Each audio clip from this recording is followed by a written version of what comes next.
Praise the lord. అందరూ ఎలా ఉన్నారండి? అందరూ బాగున్నారు, క్షేమంగా ఉన్నారు అనుకుంటున్నాను. ఇంకా మార్నింగ్ లేచి ఫ్రెష్ అప్ అయిపోయిన తర్వాత టిఫిన్ అయితే చేసుకున్నానండి. చాలా రోజులు అయింది కదా, అంటే 3 to 4 days అయింది కదా నేను మామూలుగా ఫ్రూట్స్ అయితే తింటున్నాను కదా. అంతేకాకుండా ఫ్రూట్స్ కూడా అయిపోయాయి అనమాట, తెచ్చుకోవాలి.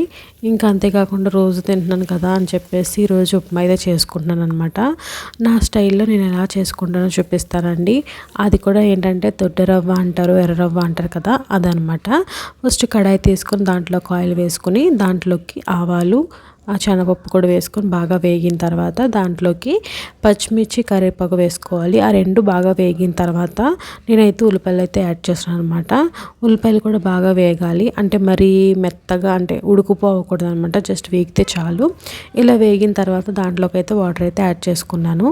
అందులోకి కొంచెం ఉప్పు, దాంతోపాటు కొంచెం పసుపు కూడా వేసుకొని వాటర్ అయితే యాడ్ చేసుకున్నానండి. వాటర్ కూడా మనం తీసుకున్న క్వాంటిటీని బట్టి, ఇప్పుడు ఒక గ్లాస్ మనం రవ్వ తీసుకున్నాం అనుకోండి, దానికి ఎక్స్ట్రా 2 గ్లాసులు 3 గ్లాసులు మొత్తం 3 గ్లాసులు వాటర్ అయితే యాడ్ చేసుకోవాలండి. ఇలా వేసుకొని బాగా మసులుతున్నప్పుడు మనమైతే దీంట్లోకి రవ్వ అయితే యాడ్ చేసుకోవాలండి. ఈ వాటర్ అనేది మనకి కొంచెం బాయిల్ అయ్యే వరకు టైం ఉంది కదా అని చెప్పేసి మధ్యలో నేనైతే గిన్నెలు అయితే కడిగిన గిన్నెలు అన్నీ కదా ఎక్కడెక్కడ సర్దేసుకున్నాను అనమాట. ఈ లోపల మంచిగా మరుగుపోయి దాంట్లో కొంచెం జీలకర్ర వేసుకున్నాను బాయిలింగ్ టైంలోని.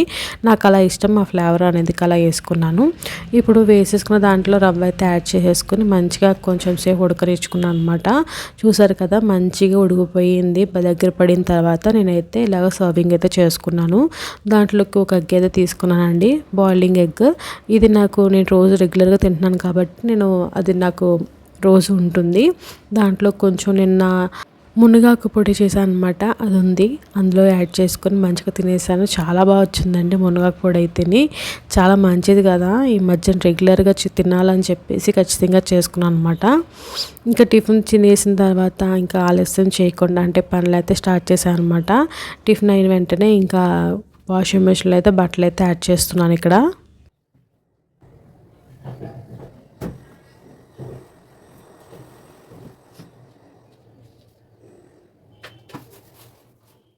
వాషింగ్ మిషన్లో బట్టలన్నీ యాడ్ చేసేసిన తర్వాత అది వాషింగ్ అయ్యే టైంలోకి నేనైతే వంట కూడా కంప్లీట్ చేసుకోవాలని అనుకుంటున్నాను. కాబట్టి అది కరెక్ట్గా 90 minutes పడుతుందండి. ఈ 90 minutesలో నా పనులన్నీ కూడా కంప్లీట్ చేసుకోవాలి. అంటే నా వంట కూడా కంప్లీట్ అయిపోయి గిన్నెలన్నీ కడిగేసుకొని దాంతోపాటుగా ఇల్లు కూడా తుడిచేసుకొని నేను పనులన్నీ కంప్లీట్ చేసుకోవాలని ప్లాన్ చేస్తున్నాను. కాబట్టి ఇంకా వీళ్ళగా నా పనులు కంప్లీట్ చేసుకోవాలి కాబట్టి ఇప్పుడు అన్నీ కూడా రెడీ చేసి పెట్టుకుంటున్నాను అనమాట.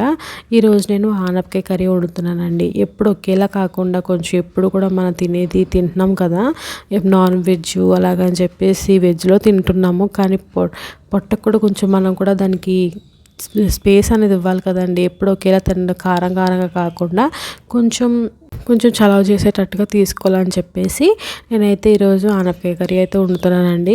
ఉత్త ఆనపకాయ, దీంట్లో ఉల్లిపాయలు ఏమీ లేకుండా టేస్టీగా చేస్తాను. చాలా నచ్చుతుంది మా హస్బెండ్కి కూడా. ఆయనకి ఇష్టపడరు, కానీ ఇది తింటా ఉంటే ఆయనకు కూడా నచ్చుతుంది అనమాట. నా స్టైల్ ఎలా చేస్తాను చూపిస్తున్నాను. చాలా మంచిది కూడా అనమాట. ఎప్పుడు ఒకేలా తినకండి. ఈరోజు ఇలా ట్రై చేశాను అనమాట. నేను ఫస్ట్ అయితే కుక్కర్లోకి తీసుకున్నానండి. ఇది కుక్కర్లో చేసుకోవచ్చు, నార్మల్గా చేసుకోవచ్చు. నేను తొందరగా అవుతుందని చెప్పేసి కుక్కర్లో పెట్టుకున్నాను. ఫస్ట్ ఆవాలు వేసుకొని బాగా వేగిన తర్వాత జీలకర్ర వేసుకోవాలి. జీలకర్ర కూడా వేగిన తర్వాత దాంట్లోకి కరివేపాకు, పచ్చిమిర్చి కూడా మంచిగా వేగనివ్వాలి. దాంట్లోకి అయితే నేను ఎండుమిర్చి కూడా యాడ్ చేస్తాను అనమాట, కారం కోసం అని చెప్పేసి. మీ కారం తగ్గట్టుగా వేసుకోండి. ఇవి మంచిగా వేగిన తర్వాత నేనైతే కట్ చేసి పెట్టుకున్న ఆనపకాయని అయితే వేసేసానండి. ఇది కూడా మంచిగా వేగే టైంలో నేనైతే కొంచెం ఉప్పు కూడా వేసాను, ఆ క్లిప్ మిస్ అయింది.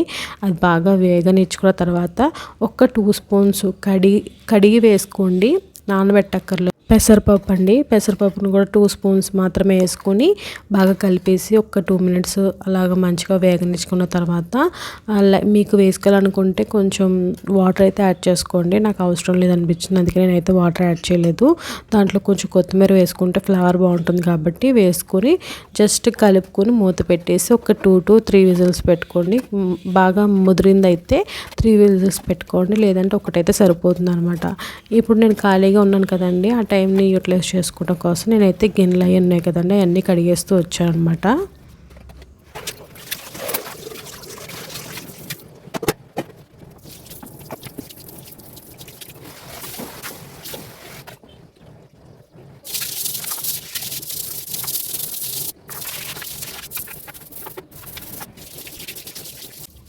గిన్నెలు కడిగి వాటిలన్నీ కూడా కంప్లీట్ అయ్యేటప్పటికి మంచిగా ఉడికిపోయిందండి. దాంతోపాటు పక్కన రైస్ కూడా పెట్టేశాను నేను. రెండు కూడా టైం కరెక్ట్గా అయిపోయినాయి అనమాట. ఇప్పుడు విజిల్ కూడా అయిపోయింది కదా, ప్రెజర్ అంతా పోయిన తర్వాత ఒకసారి తీసి చూశాను.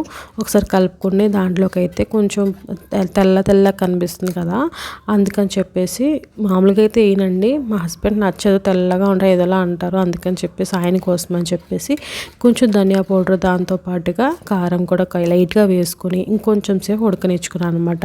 మీకు ఎక్కడైనా కొంచెం ఉప్పు తక్కువ అనిపిస్తే ఉప్పు కూడా వేసుకొని జస్ట్ కొంచెం కొత్తిమీర వేసుకొని ఆఫ్ చేసేసుకోండి. అంతేనండి, చాలా సింపుల్గా అయిపోతుంది. ఎక్కువ పని కూడా ఉండదన్నమాట. ఎప్పుడు మనం అలా తినేయకుండా, అంటే ఎప్పుడు కారంగా కాకుండా ఇలా పచ్చగా చప్పగా కూడా తినడం కూడా మంచిది కదా మన బాడీకి అనేది. అందుకని చెప్పేసి నేను ఇలా చేస్తూ ఉంటాను అనమాట.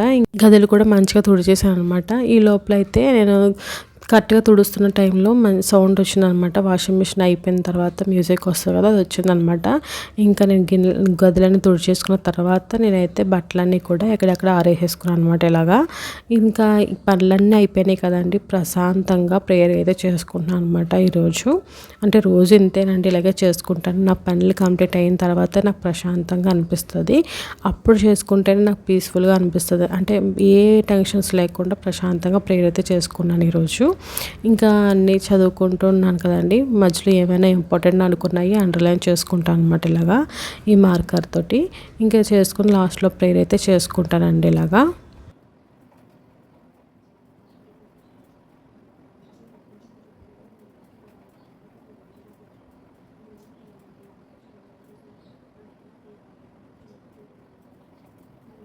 ప్రేయర్ అయిపోయిన తర్వాత మా హస్బెండ్ అయితే ఇంకా టైం పడుతుందని రావడానికి, అందుకని చెప్పేసి ఈ లోపల నేను ఎడిటింగ్ అవి చేసుకున్నాను.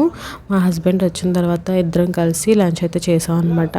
ఫస్ట్ అయితే మునగాకు చూపించాను కదండి, చాలా బాగుందన్నమాట టేస్టు. దీనికి మునగాకు పొడి, దాంట్లో కొంచెం నెయ్యి వేసుకొని ఒక ఆమ్లెట్ వేసుకుంటే ఇంకా ఏ కర్రీస్ అవసరం లేదనమాట, అంత టేస్టీగా వచ్చింది. ఫస్ట్ అది తినేసిన తర్వాత కర్రీతో కూడా ఆనపకాయ కర్రీ కూడా బాగా వచ్చిందనమాట, అది కూడా తినేసామండి. ఈవినింగ్ టైంలో అయితే ఇలాగా గ్రీన్ టీతో మా హస్బెండ్ పెట్టారు, చాలా బాగా పెట్టారు. ఇది తాగేసి ఇంకా నా వీడియో అయితే ఎండ్ చేస్తున్నానండి. అంతేనండి, నాకు కంటెంట్ నచ్చిందంటే ఖచ్చితంగా సబ్స్క్రైబ్ చేసుకొని ఫాలో చేయండి.